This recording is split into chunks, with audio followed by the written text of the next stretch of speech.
कभी कभी ना सब कुछ ठीक चल रहा होता है। घर संभल रहा होता है, बच्चे हंसते खेलते दिखते हैं, रोज का काम अपने टाइम पर हो रहा होता है। लेकिन फिर भी अंदर कहीं ना कहीं एक अजीब सी खाली सी फीलिंग होती है। ऐसा लगता है जैसे मैं सबके लिए हूँ, लेकिन खुद के लिए कहीं नहीं हूँ। सुबह उठते ही सिर्फ जिम्मेदारियाँ याद आती हैं और रात तक सिर्फ थकान। क्या आपने भी कभी महसूस किया है कि आप थक गए हो, लेकिन सिर्फ काम से नहीं, अंदर से, मन से? यह वीडियो उन सभी गृहिणियों के लिए है जो बाहर से तो मजबूत दिखती हैं मगर अंदर से बिखर रही होती हैं। चलिए जानते हैं वो कौन से कारण हैं जो एक होम मेकर को डिप्रेशन की ओर ले जाते हैं, और साथ ही हर एक समस्या का एक प्रैक्टिकल सॉल्यूशन भी। सबसे पहले हम यह समझते हैं कि डिप्रेशन होता क्या है या उसे कैसे पहचाना जा सकता है। देखिए, कभी कभी उदासी सबको होती है। किसी दिन मन नहीं लगता, किसी बात का दुख होता है और हम उदास हो जाते हैं। लेकिन जैसे ही बात सुलझ जाती है या कोई प्यारा सा पल मिल जाता है, हम उस उदासी से निकल भी जाते हैं।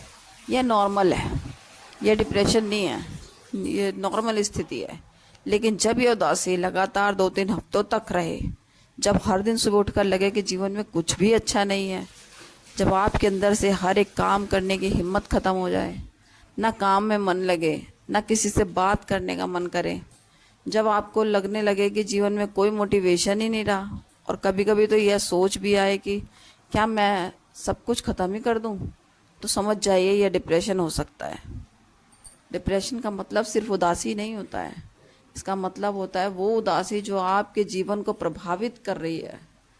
अगर आप किसी काम में मन नहीं लगा पा रहे हैं, जो चीज़ें पहले खुशी देती थी उनमें अब कोई रस नहीं लगता, आप सबके साथ होकर भी अकेले महसूस करते हैं, तो हो सकता है यह सिर्फ एक फेज़ ना हो, यह डिप्रेशन हो। और इसे समझना, पहचानना और स्वीकार करना, यही पहला कदम होता है ठीक होने की तरफ।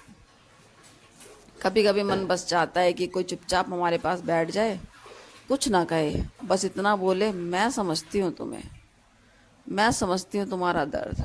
लेकिन क्या होता है, जब अपना दुख आप किसी से बांटती हैं तो जवाब मिलता है, अरे यार तुम तो हर बात पर दुखी हो जाती हो, इतना क्या सोचती हो, या फिर सब ठीक हो जाएगा ना, इतना बड़ा भी क्या हो गया है। बस यहीं से शुरुआत होती है इमोशनल इनवैलिडेशन की। मतलब आपके जज्बातों को, आपके दर्द को महत्व न देना। जब कोई आपका दुख हल्के में ले लेता है तो ऐसा लगता है, क्या मैं ही गलत हूँ, क्या मेरी फीलिंग्स वाकई में बेवजह है। और धीरे धीरे आप अपने ही इमोशन पर शक करने लगती हैं। दर्द वही रहता है, लेकिन अब उसे जाहिर करने की हिम्मत नहीं रहती। आप मुस्कुराती हैं लेकिन अंदर कुछ टूटता जाता है। आप बात करती हैं लेकिन कोई सुनता नहीं। आप रोती हैं तो सुनने की बजाय ताना मिलता है। और यह सब मिलकर बनता है इमोशनल लोनलीनेस, जहाँ सब आपके पास होते हैं लेकिन कोई आपके पास नहीं होता। और यही अकेलापन धीरे धीरे डिप्रेशन का रूप ले लेता है, क्योंकि जब दर्द को जुबान नहीं मिलती तो वह अंदर ही अंदर ग्राफ बन जाता है। अब सवाल यह है, क्या करें? सबसे पहले अपने दर्द को खुद वैलिड करना सीखिए। अगर कोई और आपके इमोशंस की कदर नहीं करता, तो इसका मतलब यह नहीं कि वह इमोशन गलत है। आपका दुख, आपकी परवाह, आपकी चिंता, यह सब वाजिब है। आप इंसान हैं, पत्थर नहीं। दूसरा, ऐसे लोगों से दूरी बनाइए जो आपको ओवर रिएक्ट कहकर चुप कराते हैं। क्योंकि एक इंसान की सबसे बड़ी ज़रूरत होती है सिर्फ कोई सुन ले, बिना जज किए, बिना टाल दिए। तीसरा, अगर पॉसिबल हो तो अपने मन की बात लिखिए। कभी कभी कागज़ सबसे अच्छा लिसनर होता है। और अगर ज़रूरत महसूस हो तो किसी काउंसलर या थेरेपिस्ट से बात कीजिए, क्योंकि हेल्प मांगना कमज़ोरी नहीं होती है, बल्कि वह पहला कदम होता है खुद को हील करने का। और सबसे ज़रूरी बात, आपका रोना आपको कमज़ोर नहीं बनाता है, बल्कि यह दिखाता है कि आप अभी भी इंसान हैं, जिसके दिल में अब भी महसूस करने की ताकत बाकी है। दुनिया अगर आपकी भावनाएं नहीं समझती तो आप खुद को समझिए, क्योंकि जब तक आप खुद को वैलिडेट नहीं करेंगे, तब तक किसी और से उम्मीद करना सिर्फ दर्द देगा। आज से खुद से एक वादा कीजिए कि मैं अपने हर इमोशन को इज्जत दूंगी, चाहे कोई दौड़ दे या ना दे, क्योंकि असली हीलिंग वहीं से शुरू होती है जहाँ हम खुद से कहना शुरू करते हैं, तेरा दर्द वाजिब है, मैं तुझे सुन रही हूँ और तू अकेली नहीं है। पूरा दिन बस दूसरों के लिए जीते रहना, सुबह आँख भी ठीक से नहीं खुलती और दिमाग किसी अलार्म क्लॉक की तरह काम करने लगता है। एक मेंटल लिस्ट चल पड़ती है, बच्चों के लिए टिफ़िन बनाना है, पति के कपड़े प्रेस करने हैं, किचन का गैस चेक करना है, कचरा निकालना है, दूध वाला लेट ना हो, और फिर पूरा दिन इसी दौर में गुजर जाता है। घर के कोने से दूसरे कोने तक दौड़ते दौड़ते कब दोपहर होती है, कब शाम, पता ही नहीं चलता।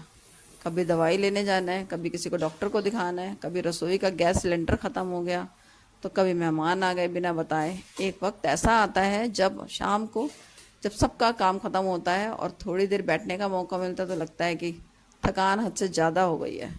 थोड़ी देर के लिए फ़ोन उठा भी लें या चाय बनाकर बालकनी में खड़े भी हो जाएं, तो गिल्ट होने लगता है कि कितना काम पड़ा है और मैं यहाँ आराम कर रही हूँ। यह साइकिल हर दिन चलती है, मंडे से संडे, हर हफ्ते, हर महीने, बिना रुके।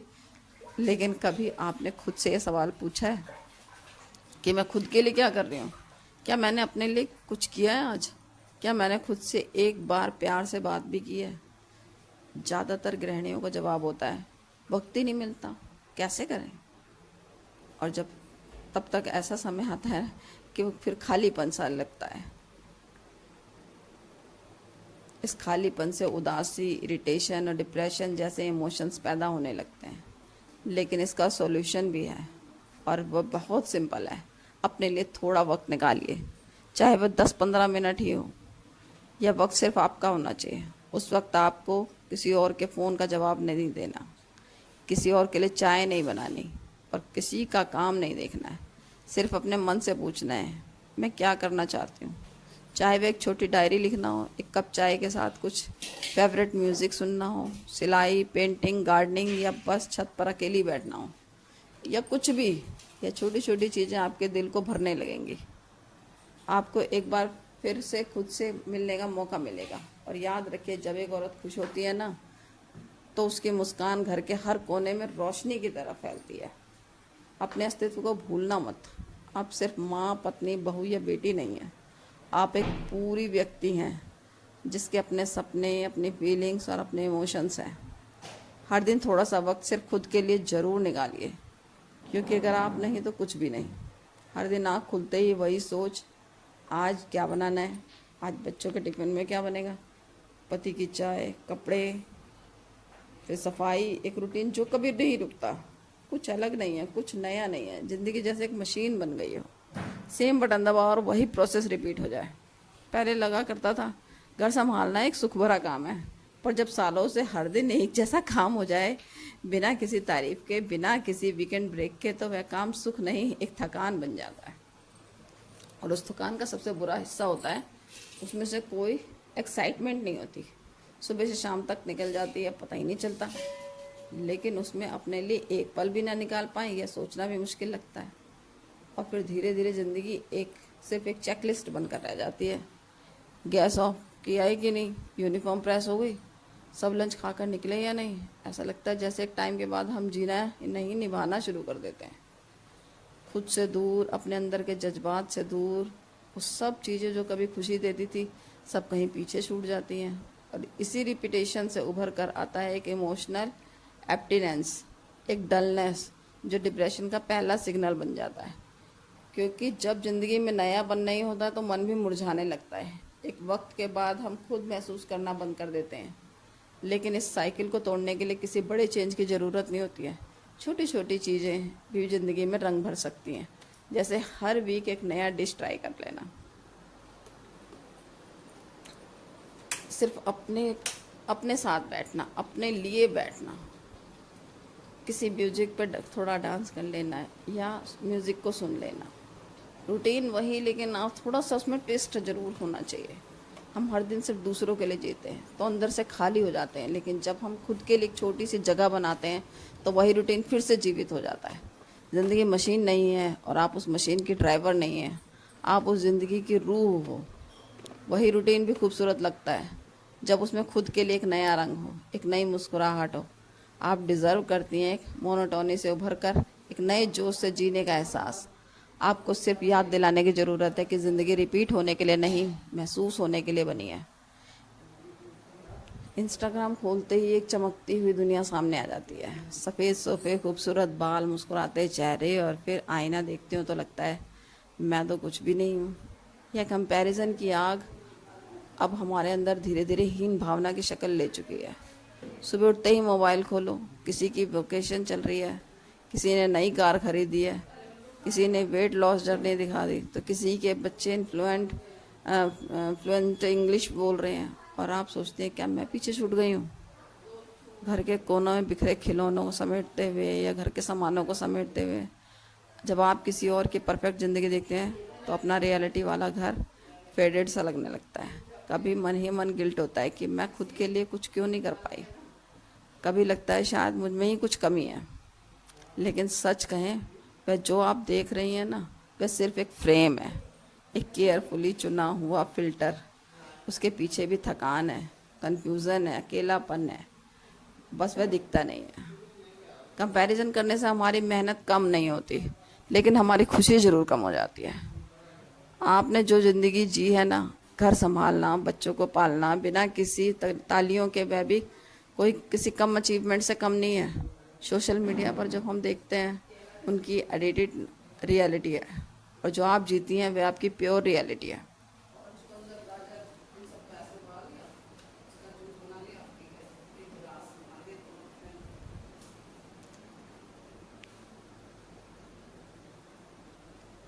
सबसे पहले अपने काम को छोटा समझना बंद कीजिए, क्योंकि जो इंसान रोज़ दूसरों के लिए मुस्कुराता है वह अंदर से कितना मजबूत होता है यह सिर्फ खुद ही जानता है। दूसरा, सोशल मीडिया का इस्तेमाल जितना कम कर सकते हैं उतना कम कर रहेंगे। उनके लिए थोड़ा ही समय निकालिए। जितना समय हम दूसरों को देखने में बिताएं, अगर उतना खुद को अपने काम में, अपने घर के काम में लगा लें, ये तो हमारा घर ना अच्छा हो जाए।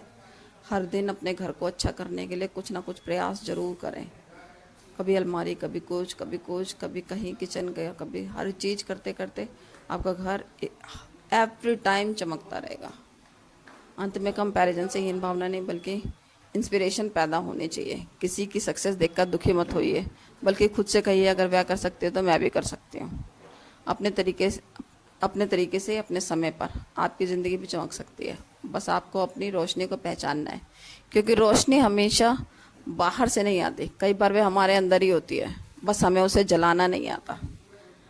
आज से मत सोचिए मैं तो बस घर में ही रह गई, बल्कि सोचिए मैंने इस घर को घर बनाया है। और यह कोई छोटी बात नहीं है। कभी कभी डिप्रेशन किसी एक बड़े सदमे की वजह से नहीं आता, बल्कि रोज़मर्रा की ज़िंदगी में मिलने वाली वह छोटी छोटी चोटें उसे जन्म देती हैं।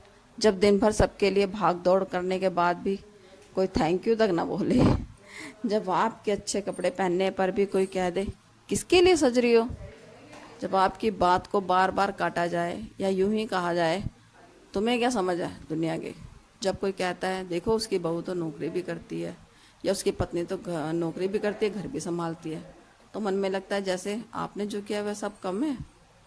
आप दिन भर घर चलाती हैं, सबका ख्याल रखती हैं, लेकिन फिर भी किसी की नज़र में आप कुछ भी नहीं हैं, कुछ नहीं कर रही हैं। और जब कोई सीधे सीधे पूछते हैं तुम करती क्या हो, बस घर पर हो, तो ऐसा लगता है जैसे घर संभालना कोई काम ही नहीं है। क्या करके जाएंगे। और सच तो यह है कि आप सुबह सबसे पहले उठती हैं, सबके खाने पीने से लेकर हर छोटी बड़ी चीज़ का ध्यान रखती हैं। कभी थकान नहीं जताती, कभी शिकायत नहीं करती, क्योंकि आप घर की ताकत हैं।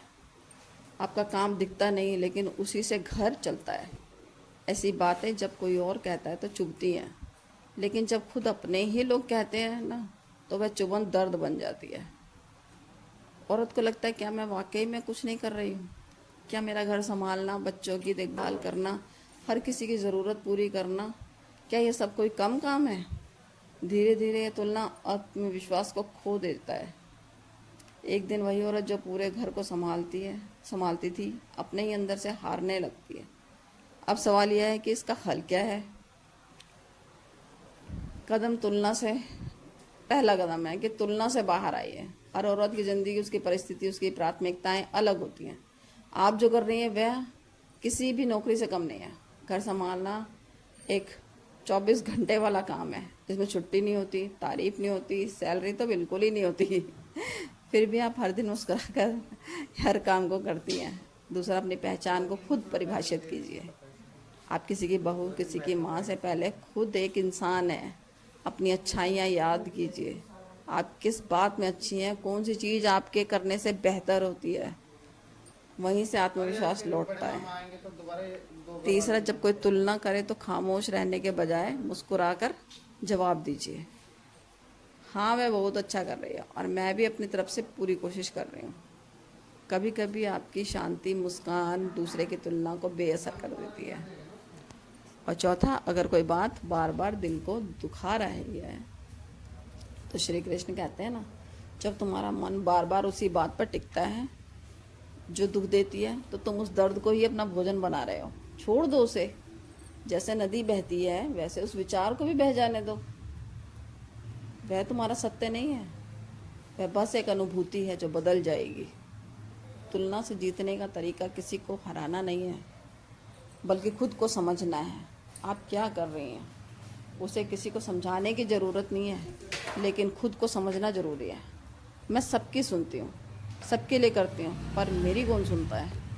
यह एक गृहिणी की ज़िंदगी अक्सर किसी फिल्म का किरदार नहीं होती है, वह हकीकत होती है जहाँ हर सुबह किसी की उम्मीद से शुरू होती है और हर रात किसी की थकावट लेकर ख़त्म हो जाती है। सास ससुर की सेवा करनी है, वह भी बिना थके, बिना बोले। बच्चों की पढ़ाई, होमवर्क, टिफ़िन, क्लासेस, सब समय पर। पति की पसंदीदा खाना बनाना, उसके मूड का ध्यान रखना, और ऊपर से समाज की नज़रों में आदर्श बहू, पत्नी, माँ दिखना भी ज़रूरी है। लेकिन खुद की पसंद, खुद का मन, खुद की थकावट, कभी किसी ने पूछा? शायद नहीं। यही बन जाता है कि अपेक्षाओं के का बोझ जो रोज़ शरीर से नहीं मन से थकाता है।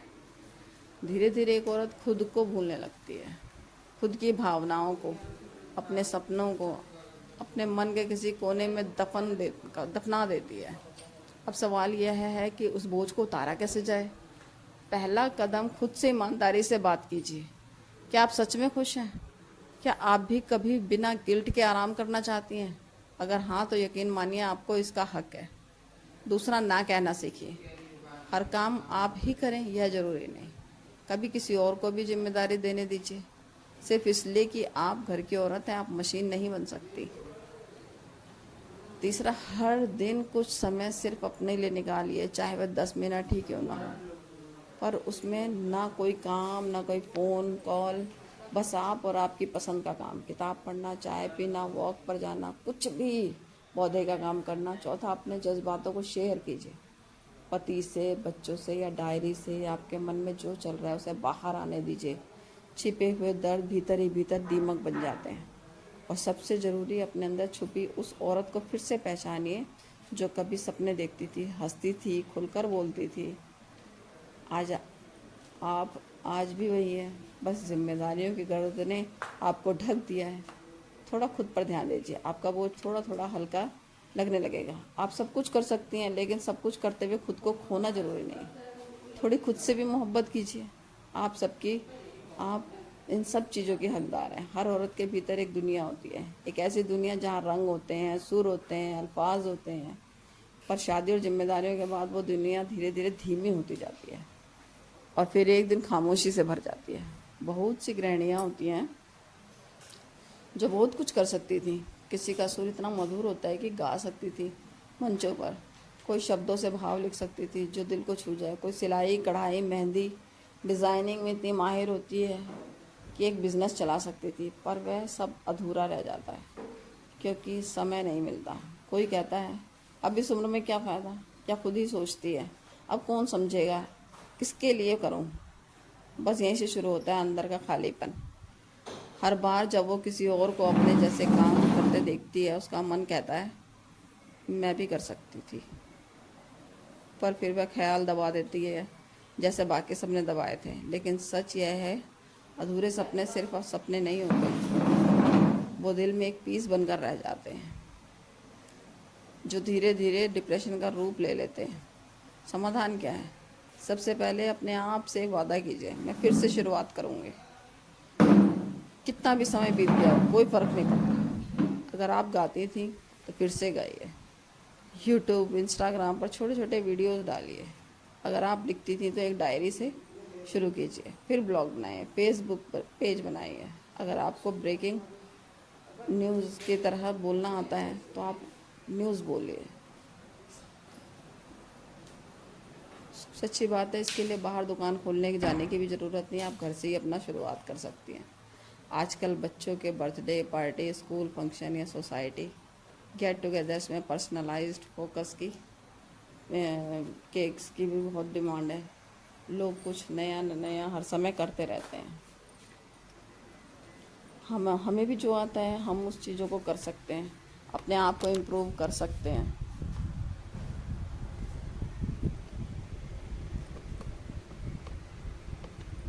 ये ज़िंदगी हर दिन कुछ नया रंग दिखाती जाती है।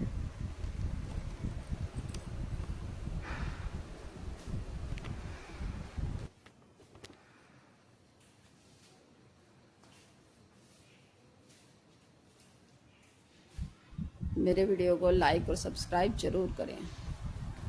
बाय बाय, फिर मिलते हैं कल एक नए विचार के साथ। वकील का तो 2 नंबर जुगाड़ था क्या